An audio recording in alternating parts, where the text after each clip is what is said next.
Check, check. Here we go. Alright. Hello and welcome to Donnie Draws episode 1. Today I'm going to be drawing one of my favorite characters of all time, Wolverine, from the 80s. Because I think the 80s were kind of when I started getting into comics. And one of my favorite comics from that time was definitely X-Men. When Mark Silvestri and Chris Claremont were on that. Great times, man, great times. So, let me talk about the process here first. I initially did about an hour's worth of different poses, and I came up with this one. And it's a fairly static pose, but it's a little more interesting than him just standing there. So here I'm just trying to refine the pose a little bit. Give him a little bit of contrapposto.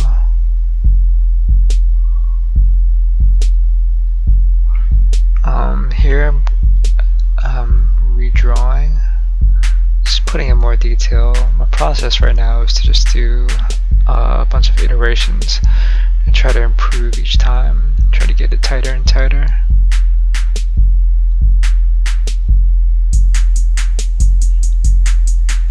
This video is at about 4 times speed, so this actually took me about took me over 2 hours to finish, which is not bad. And this video is roughly 35 minutes in length. So actually, before I even got to this point, I spent a bunch of time getting reference on the internet for Wolverine's 80s costume, so I really suggest doing that. Just getting back to the drawing right now, you'll see that I just fixed his leg a little bit. I wanted to give it a little bit of a wider base. Right now I'm starting to put in some of the costume details.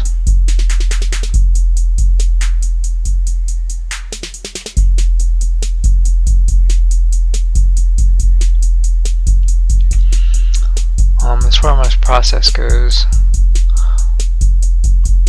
it's not really like I set out to use this process, it's just kind of what works for me right now. Maybe over time, as I get better, I won't need to do so many iterations.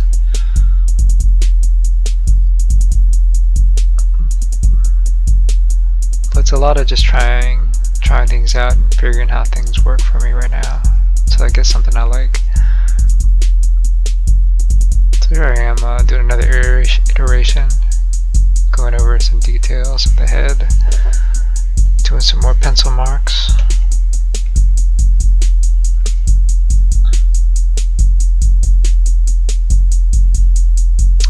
Really interested in anatomy. I guess all comic book artists are. Any kind of figurative artist need to really know their anatomy. So, working in the muscles and the forms.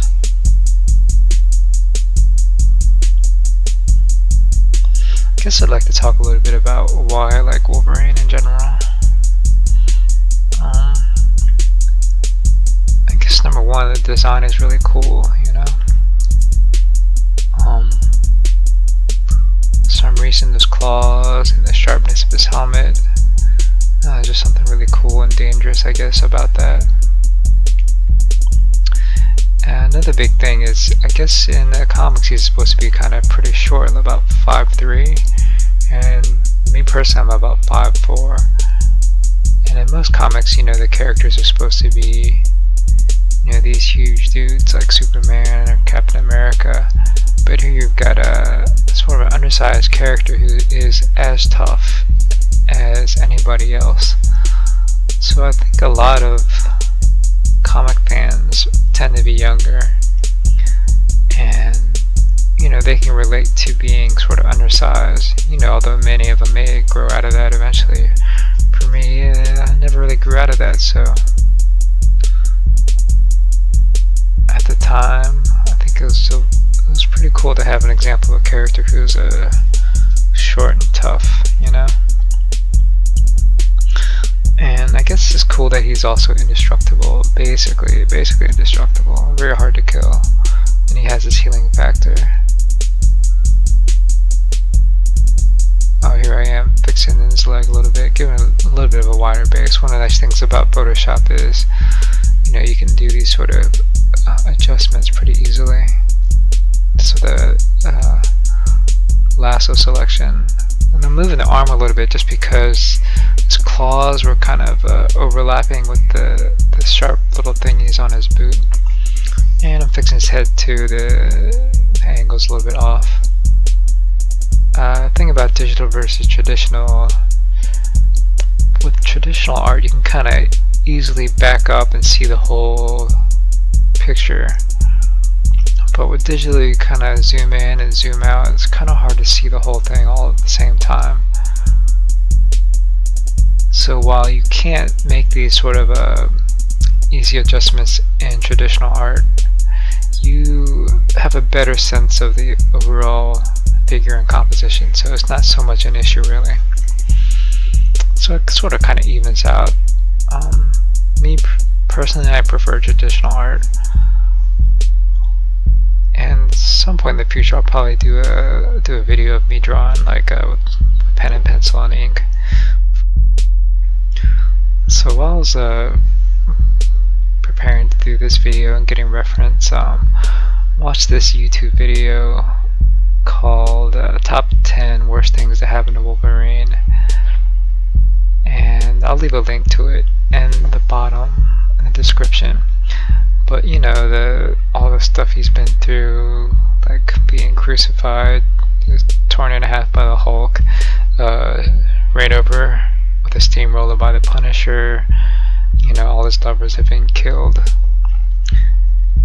So he's been through quite a lot. Even though he is destructible, he does still feel pain, and I think that reflects in his character. Although if you think about it, I mean, he kind of brings it upon himself a little bit, you know, just because you're indestructible doesn't mean you have to live such a violent life, right? But anyways, as far as the Wolverine character goes, I think that video really kind of influenced this drawing a lot. Cause it's got a very gritty, tough feel in this drawing. I think you'll start to see, especially as I get into the later phases of this drawing, some of my artistic influences. In particular, Todd McFarlane, who was definitely one of my favorite artists when I was growing up.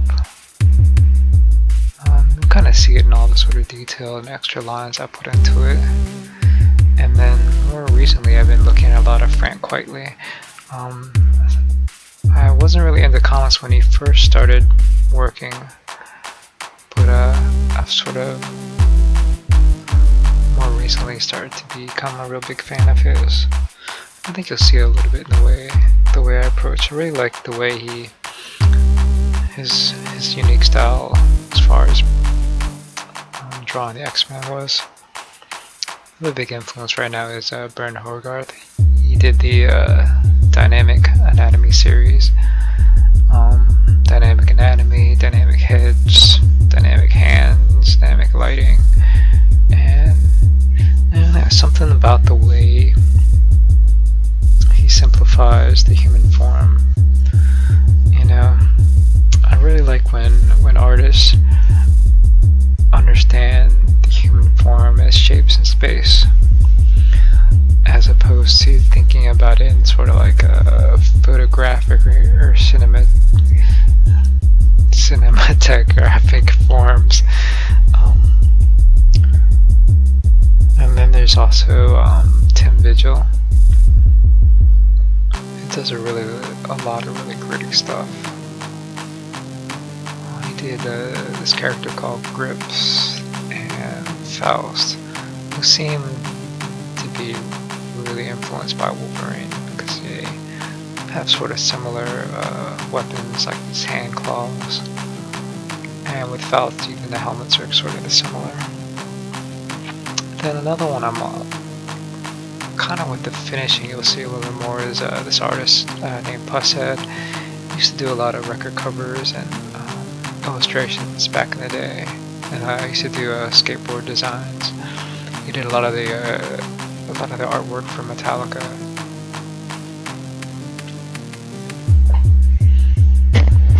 So here I am putting in details on the costume, putting on his underwear on the outside, his belt, the middle stripe,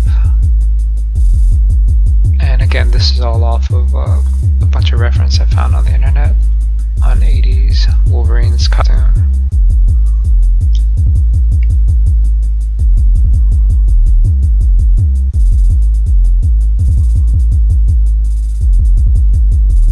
Here I'm working on his left leg and putting a little more detail in on the face.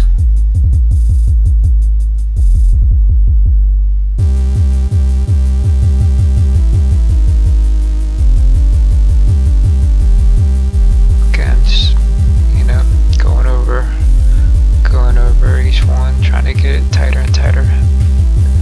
You know, finding little things here and there that I need to fix, and fixing them.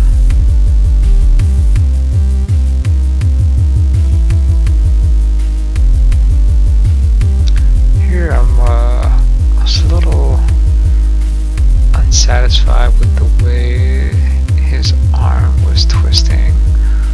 I felt like it was twisted a little too much to the inside, so I was gonna try a little pose that seemed a little more natural, but it just didn't look right. You know, even though his arm is a little twisted, probably too far in, it definitely looks cooler that way, so just went with it. Just decided to keep it that way.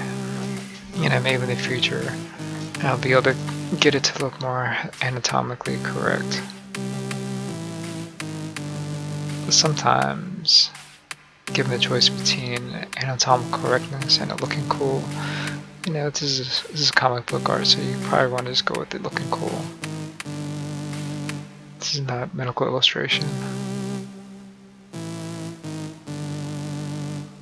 Refining the face a little bit. Putting in some details. So this is more or less the final inking stage right now.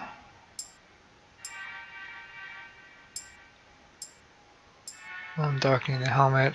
I definitely love some hatching, cross hatching.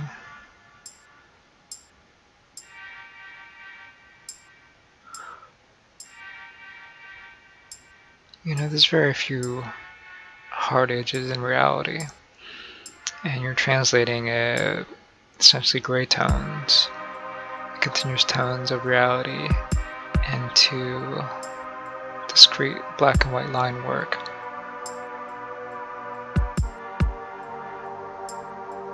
So I feel like the hatching and the broken lines really gets that. So this is an interesting thing here about the claws. So you have these tendons that go over each knuckle, and when you're placing these little claws, I thought they should really go in between these tendons. And since there's 4 tendons, not including the thumb on the hand, you definitely have space for 3 little claws. So something I've never really thought about before. But with this drawing, since I was putting a lot of anatomical detail, it really made a difference.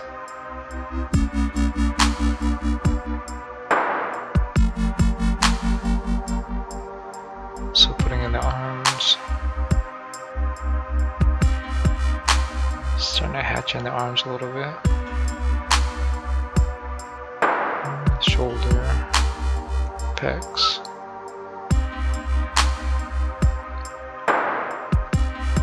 I want to make sure the pecs have some depth, and putting in his nipple. Nipples are important. You don't get to see Wolverine's nipples that often, but you should. And they're also like a good anatomical marker.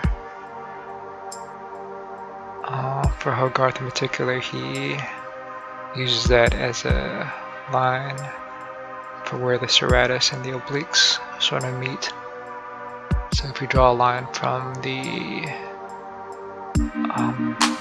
top of the sternum through the nipples and through the torso, it marks where the serratus and the obliques meet.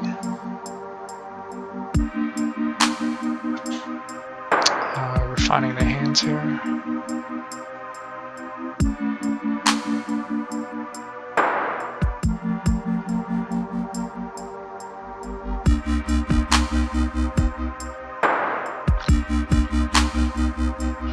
A little note about the music here. This is all music that I make. I produce music and DJ as Death. This right here is actually a remix by a friend of mine named Cybot, really good producer and DJ. We both met on the UK internet radio station called Sub FM, where I used to do a weekly, then a fortnightly show. But my work schedule got a little bit crazy, so I just make mixes every once in a while, but definitely like to produce music.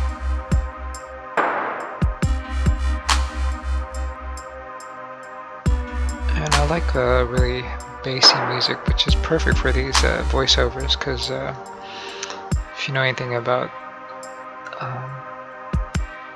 sound frequencies, the human voice is usually at about 1,000 hertz, and bass is usually below 300 hertz.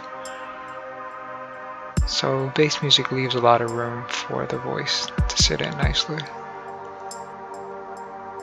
And you may also notice I'm fairly quiet, and I generally have a pretty quiet voice, but also live with other people, so I have to kind of keep it down, not disturb everybody else.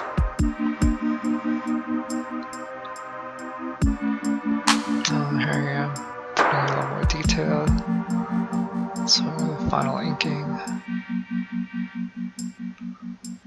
And I think you really start to see the Todd McFarlane, Frank Quitely, with all this hatching and broken lines in detail. I'm putting in his shorts, sartorius, rectus femoris, lateralis, medialis.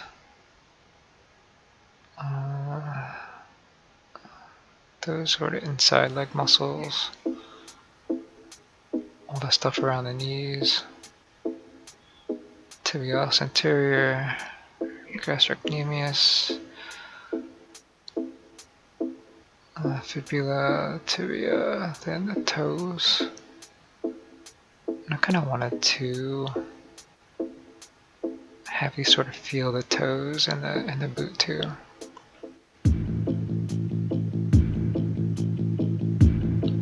We have the stripe down the boot.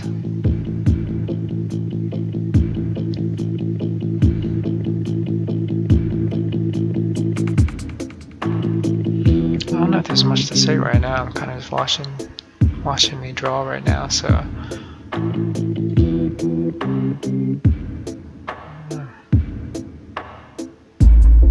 So you'll notice that the rectus femoris is a little bit too big in these. I end up fixing it later. The sort of middle quadricep muscle, a little bit too big.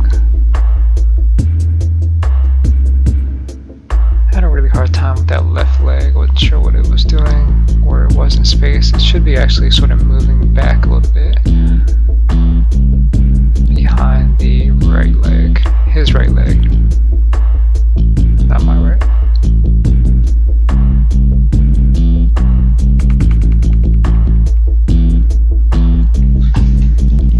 So the drawing is sort of progressing right now, just sort of refining it, going over some of the lines, making it darker, hatching, giving it some more form, detailing out the shadows and anatomy.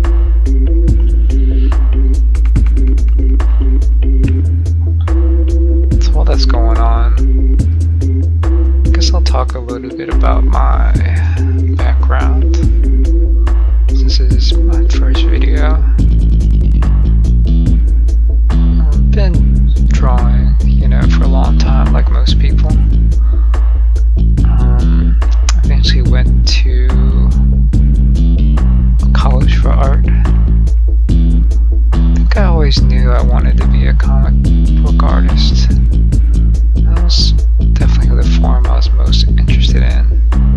But in art school you get introduced to a lot of different things, so I was really also interested in painting, like fine art painting, and illustration to a certain extent, and also graphic design and computer graphics. Majored in communication, arts, and design, and my emphasis was in digital imaging, which at the time just basically meant computer graphics, with like 3D graphics and Photoshop, Illustrator, all that sort of stuff. And I had a minor in painting and printmaking, which is more, I guess, more fine arts painting. And a lot of art school is figure drawing, and I took extra figure drawing classes also. Also took this class called Gross Anatomy Figure Drawing, which happened at the medical campus nearby, where we would go in after the medical students, or before the medical students, and draw from their cadavers, the cadavers that they were working with. And I had a friend who was in the medical school there, and it was cool. I kind of saw him in class one day, actually, in his gross anatomy class, after my gross anatomy drawing class. And I did a drawing of him with this arm of this cadaver sticking out this big tub. They have these big tubs with filled with formaldehyde and dead bodies that the medical students work on. It's a really interesting experience getting to see. It's the first time I'd seen cadavers before. They almost don't even seem real, Seem like they're rubber.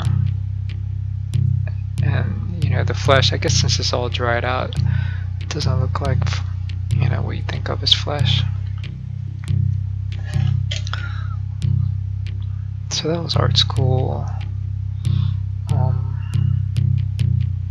Art school was cool. I also met a lot of people who were doing comics. I got into making indie comics and zines, and I would self-publish my zines and mini comics and sell them in record stores and in local comic shops. Spent a lot of time at Kinko's. I don't know if you remember Kinko's. I think they're still around. Spent a lot of time photocopying stuff.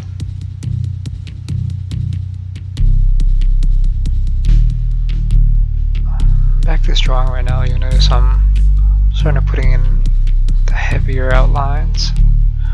It's getting towards the final phases of this drawing.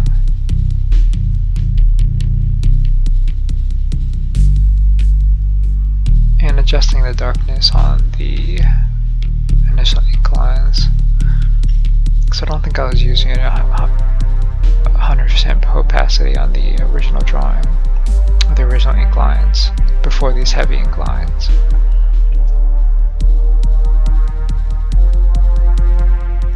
So going in, getting a close look at everything.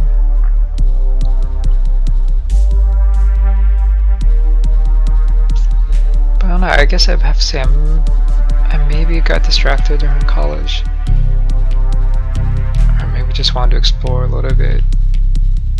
Although, you know, I kind of wanted to do comics. We didn't really have a comic book major, so I couldn't study comic books as part of my major. Oh, here I am putting in a little bit of shading. It looks a little dark right now, but I'm going to adjust the opacity later. But it's easier to see if you go in and put it in dark. Yeah, see, it's nice, a nice little touch when you drop the opacity. So I took as many drawing classes as I could. For a lot of projects I would do mini comics and zines. And I took some writing classes also. So a lot of English classes, creative writing classes, creative fiction, creative nonfiction.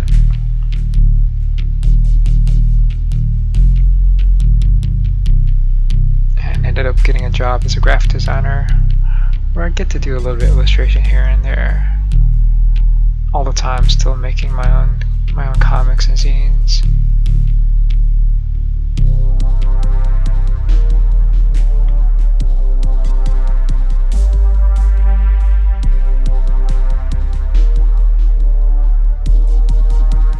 Actually, I'll take it back a little bit.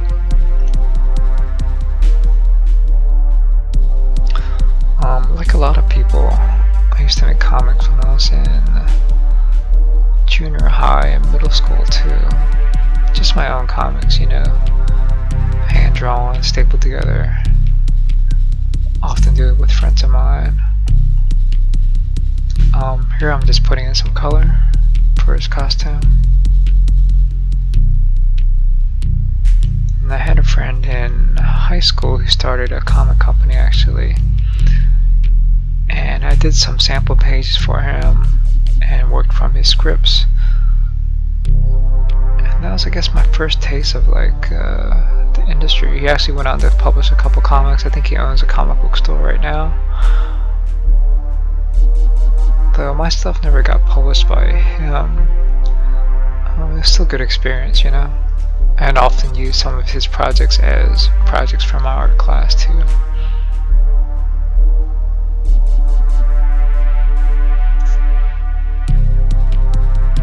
I don't know why I never really took it seriously to want to get into comics professionally. It's sort of my goal right now.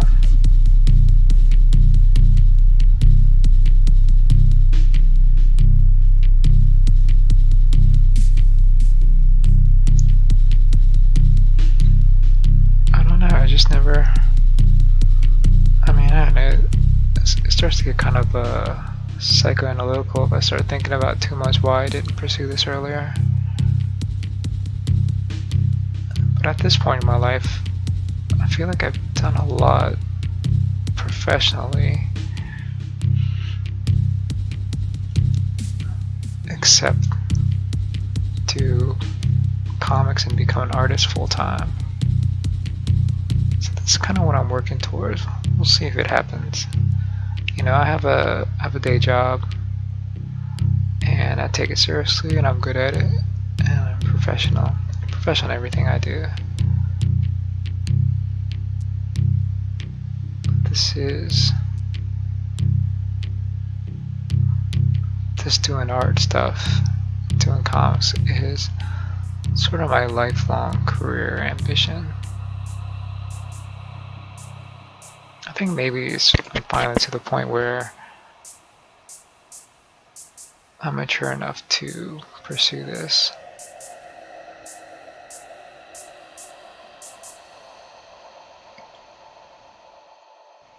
So after college, like I said, I worked as a graphic designer for a while. Also worked in restaurants too, and I would do art shows and sell some paintings here and there, and keep making mini comics, selling them in the stores. I don't know if you remember a store called Tire Records, but I would I couldn't for some reason get a hold of the distributor or I didn't try or something. But what I would do is I would just go in and stick my comics in their magazine rack, just hoping somebody would pick it up. I don't know, I just thought that was really cool. Like I said, I did flyers for a while, did graphic design, and then about maybe 10 years later, I was living in New York, and I saw an opportunity to get a master's degree. It was an illustration program, and I applied and I got in, and I got my master's degree in illustration. I learned a lot about painting. The school was sort of in the Brandywine tradition, and I've always admired NC Wyeth, so getting to sort of paint in that tradition was really amazing. And I learned also a lot about American illustration, the history of American illustration, and I wrote my master's thesis on fashion illustration, which is particularly interesting to me because I'm interested in character design, which is basically fashion. Let's go back to this drawing for a little bit. Putting in some more darks and details and color right now. Fixing that head a little bit.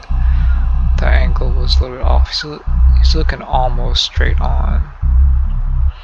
And I had the mouth at sort of a 3/4 view. Putting in the skin tone a little bit.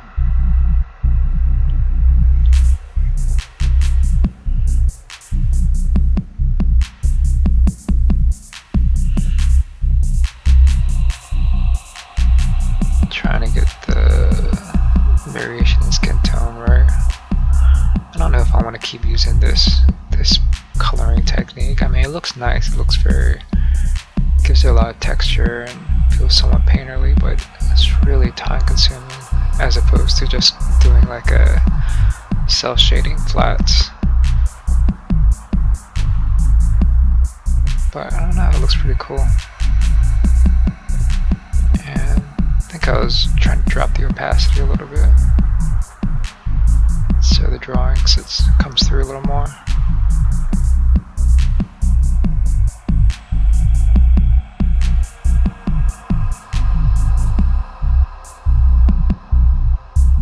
So I finished my illustration degree a couple years ago and tried to a little bit of shadow, shadow under the shoes to place him, and so you know that his back heel is up a little bit. And I tried to make a go of it as an illustrator, but I don't know, it just didn't really click for me.